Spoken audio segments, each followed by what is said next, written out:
Bonsoir et bienvenue dans votre édition. À la une ce soir, la santé des pieds. Hier, c'était la journée dédiée pour sensibiliser. Ce matin, le Rediabilang poursuit les actions. Prendre soin de ses pieds permet de prévenir un grand nombre de pathologies. L'occasion pour nous de revenir sur la prévention, notamment chez les personnes diabétiques. Comment réduire ces déchets ménagers? Quels sont les outils pour optimiser la gestion des déchets? Le CIDEVAM et la CADEMA se penchent sur ces problématiques et lancent une enquête publique. Qui est concerné et comment? Élément de réponse avec notre invité Chanour Kassam, le directeur général des services du CIDEVAM. Monsieur, bonsoir et bienvenue.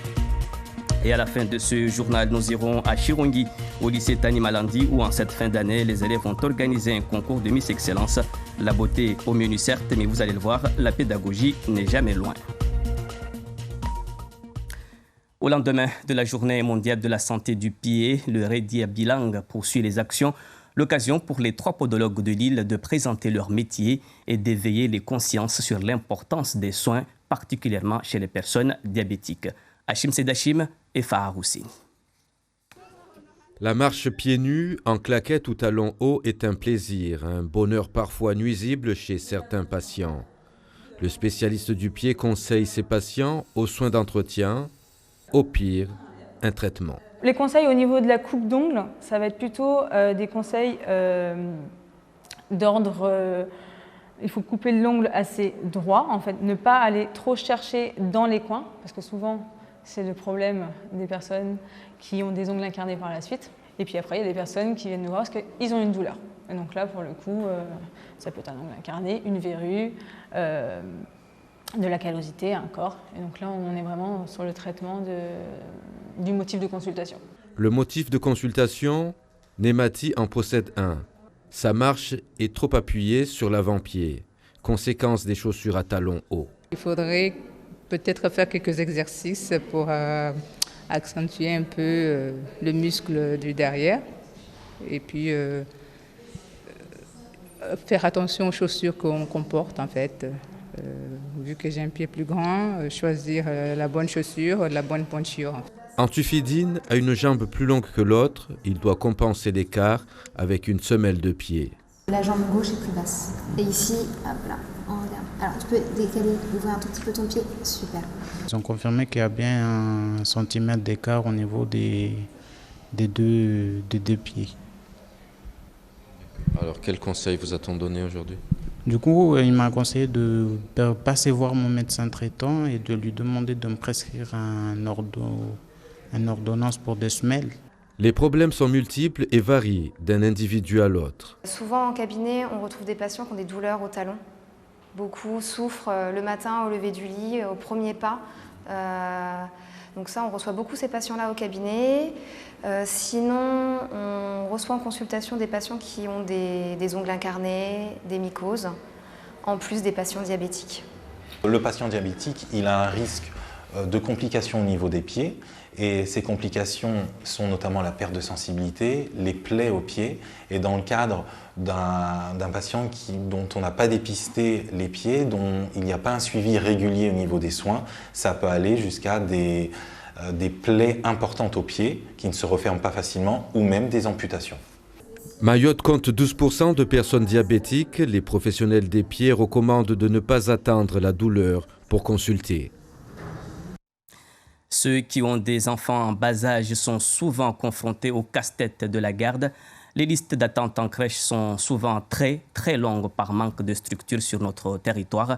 À Mtsamboro, une crèche municipale vient d'ouvrir ses portes, la 2e à Mayotte après Mandélé. Reportage Ilona Issoufa, Raina Aïlouafa, Yassira Abdoussalami et Anlidine Amada Moussa. Pas toujours facile de quitter maman, mais la séparation se passe plutôt bien pour Sibylle. Du haut de ses 10 mois, elle va désormais passer ses journées à la crèche municipale de Mtsamboro. Ouverte depuis 2 semaines, l'accueil des bambins est un soulagement pour les parents.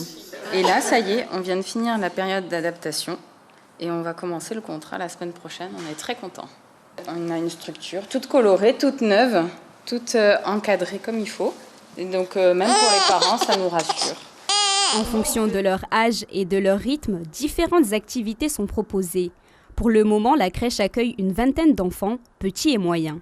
Progressivement, quand notre agrément pourra changer, évoluer. On va accueillir sur à peu près environ 52 enfants. Les tarifs ils sont calculés en fonction des revenus des parents et en fonction du quotient familial et puis de la présence d'enfants dans la famille.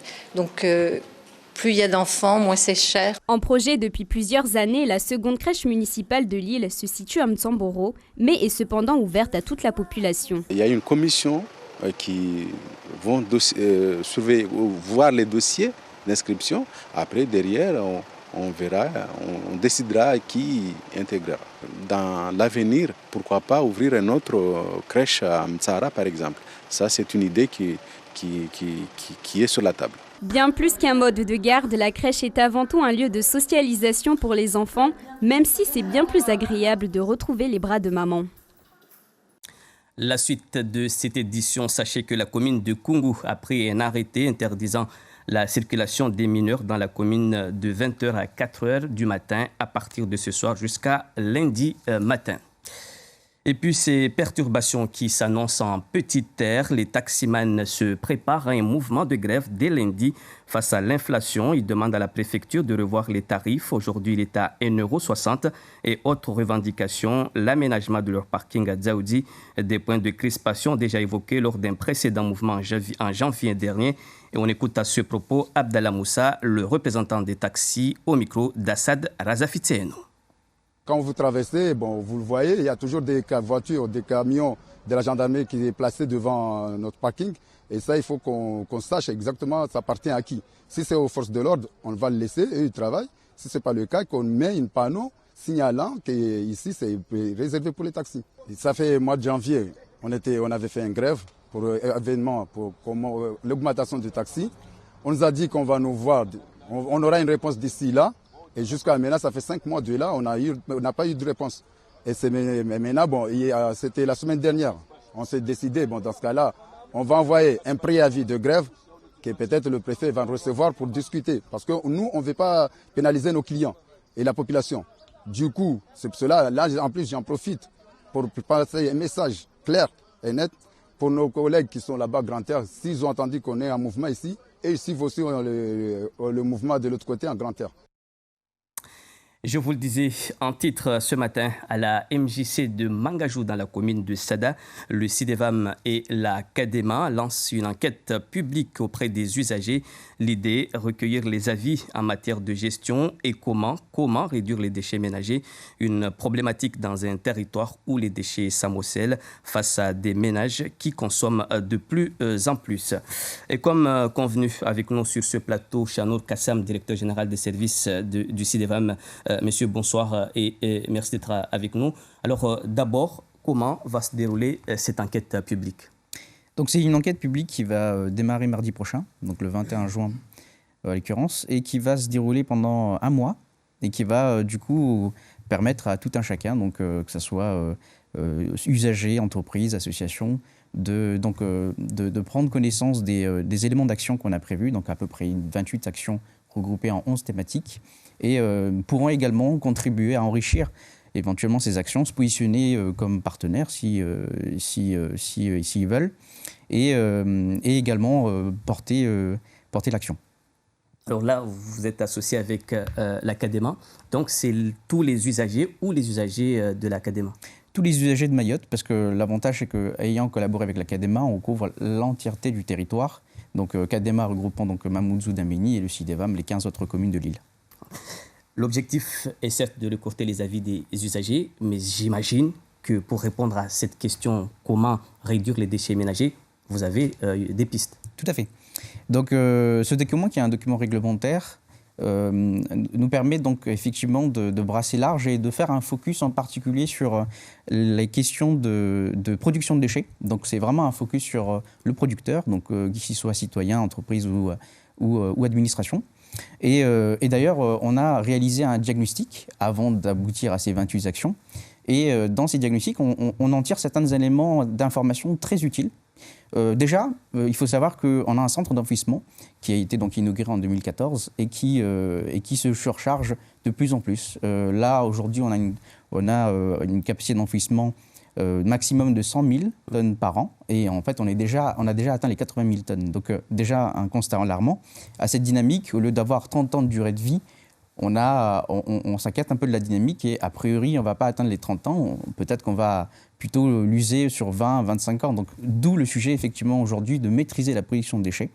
Et à travers ces actions qu'on a prévues, on brasse large. Donc on a des thématiques sur les déchets alimentaires, le gaspillage alimentaire, les déchets marins, les déchets issus de l'activité économique, les déchets verts, les biodéchets, les déchets emballages. Donc vraiment, on explore tous ces sujets et on propose des actions claires pour effectivement aider la population à mieux trier, à être éclairée sur l'éco-responsabilité qu'ils engagent effectivement vers cette consommation de produits et donc vers le rejet des déchets.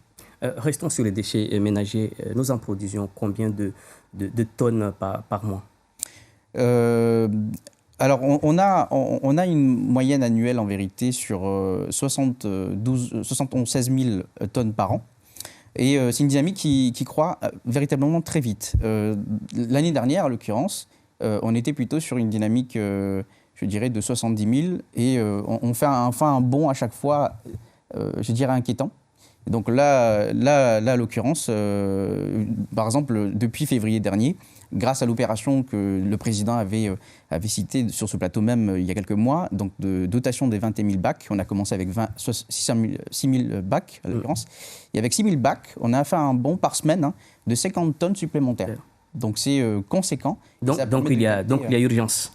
Il y a urgence, effectivement, à réagir sur ça. D'ailleurs, on a une directive nationale qui nous impose à proposer des solutions de tri en amont pour moins enfouir, parce que je rappelle qu'on a une taxe qui est imposée au CIDEVA, mais qui chaque année augmente et pèse sur les finances locales à l'occurrence. Alors le temps qui nous a été donné est déjà écoulé. On aura l'occasion de revenir largement sur cette problématique dans une autre émission un peu plus longue. La précarité énergétique au cœur d'un partenariat entre des CCAS de Mayotte et EDM. Cela doit permettre d'éviter les coupures pour les impayés. 10 des 17 CCAS de Mayotte ont signé cette convention ce matin. Pour les familles concernées, ce seront désormais les CCAS qui paieront directement auprès d'EDM.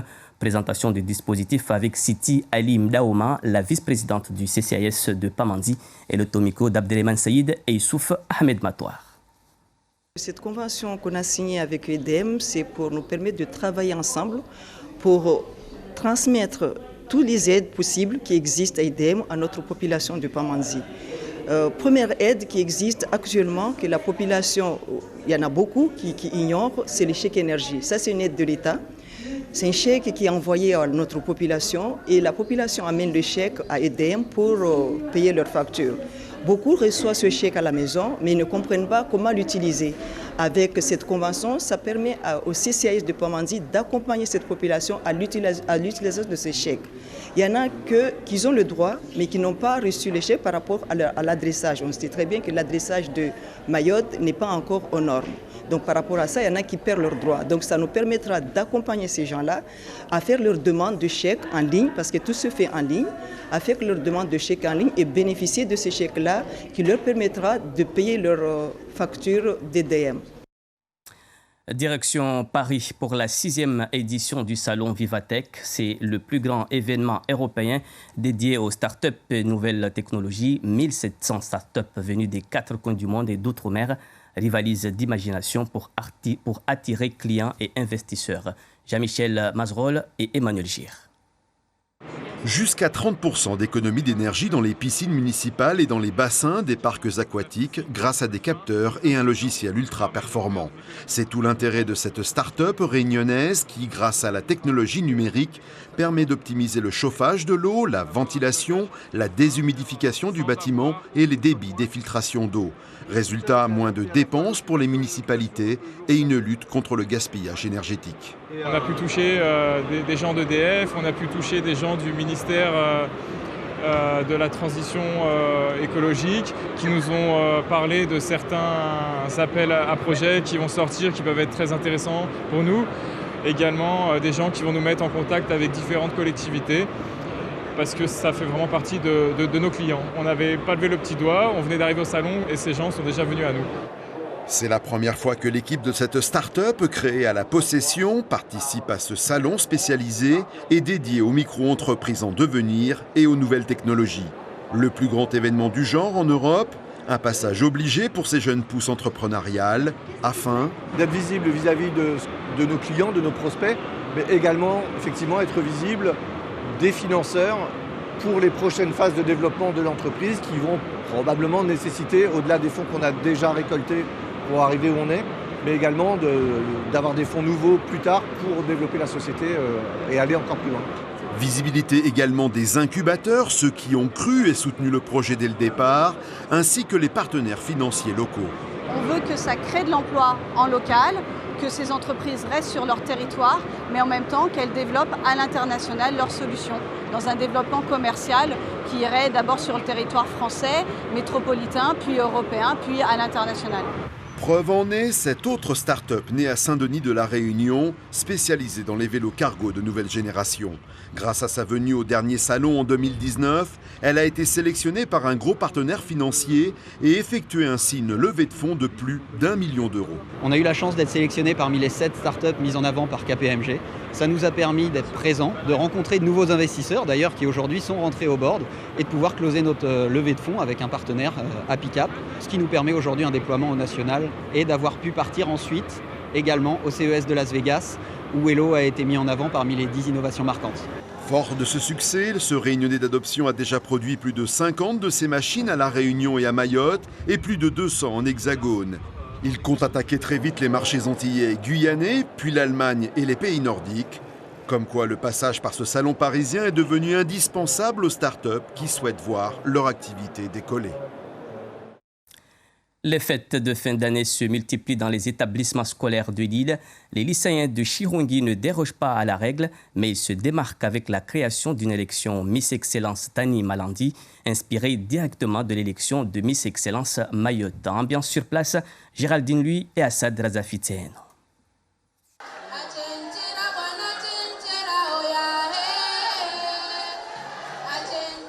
Elle défile en une chorégraphie coordonnée.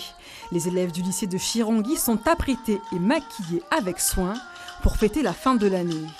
Mais avant de parvenir à ce résultat, c'était l'effervescence dans la salle de classe transformée en coulisses le temps de l'élection Miss Excellence Tani Malandi du nom de leur établissement. Swabia, l'une des organisatrices, doit même prêter main forte pour le maquillage. Je suis là avec mon équipe, on est en train de gérer ça et moi je m'occupe de maquiller, j'ai fait en sorte d'avoir les partenaires. Non, tu les fais juste rentrer dans la salle, tu leur fais manger et tout. Naïma, elle aussi, fait partie de l'organisation. Entre 2 appels téléphoniques, elle veille à l'avancée des préparatifs. Je dois regarder si elles ont leur tenue, les talons, etc. Et au téléphone, c'était quoi? Non, c'était dans une autre salle qui est en train de gérer les guests. Et parce que les participantes recherchent l'excellence, elles ont droit à des pédicures. On nous a dit que l'image d'une Miss est vraiment très importante, de la tête aux pieds, que ce soit même les ongles. Même les ongles des pieds sont vraiment très importants. J'ai été surprise moi-même, mais je dois le faire. Cette élection, ce sont les élèves qui l'organisent pour leur fête de fin d'année.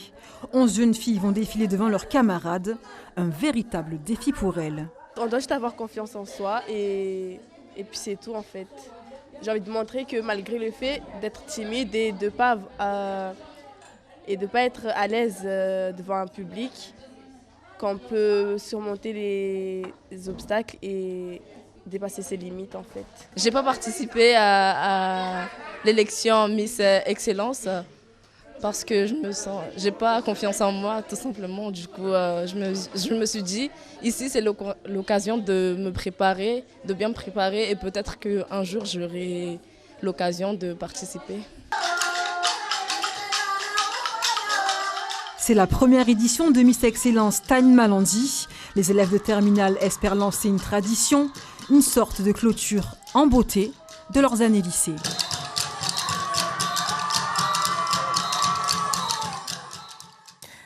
Voilà, fin de cette édition. Merci de votre fidélité. On se retrouve tout à l'heure pour le journal en maoré. Belle soirée.